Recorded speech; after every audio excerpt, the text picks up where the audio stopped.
welcome to our lab video. Before you start working with the solutions, know your cleanup procedure and the safety precautions involved in this lab.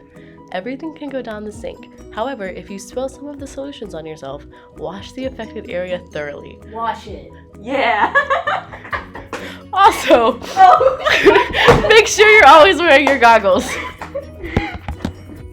In order to properly complete this lab, you have to first calibrate the pH sensor. To do this, you'll need 2 pH buffers, one with a pH of 7 and one with a pH of 4. Rinse the sensor with distilled water and then place in one of the buffers. Then calibrate the sensor to fit the buffer's pH. Rinse and repeat this process with the next buffer to ensure the sensor is ready to use.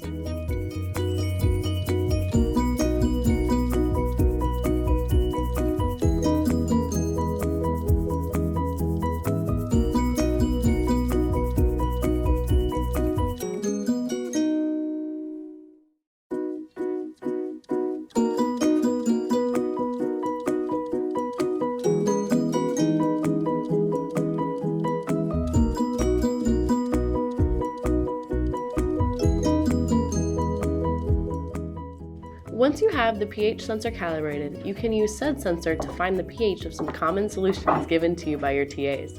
Make sure you rinse the meter with distilled water every time you transfer it between solutions. Record all of this data in your lab notebook.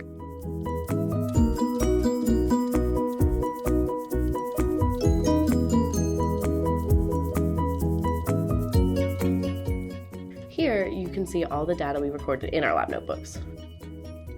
Proton dissociation occurs completely when a strong acid is placed in water. Proton dissociation occurs partially when a weak acid is placed in water. Strong acids typically ionize 100%, so the reverse reaction won't occur.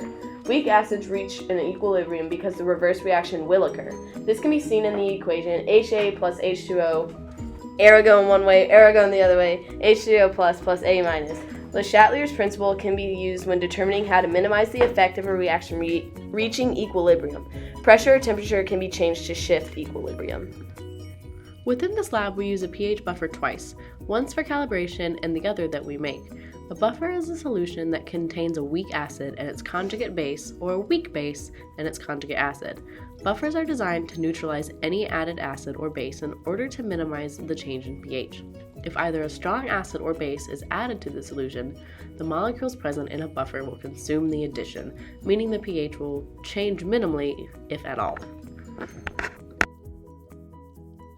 Once you have completed all necessary data collection, rinse your pH sensor once more, then gently shake it to remove all other water droplets, not letting it hit any hard surfaces such as the beaker. Screw the probe back into its container, disconnect the entire sensor from the pH meter, and return both devices back to your TAs in the proper locations.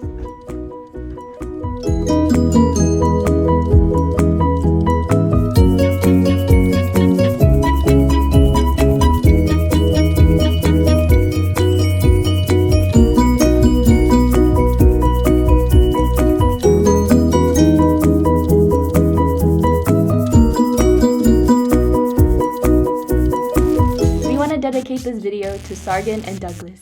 Thank you. Go Blazers! We sincerely thank you.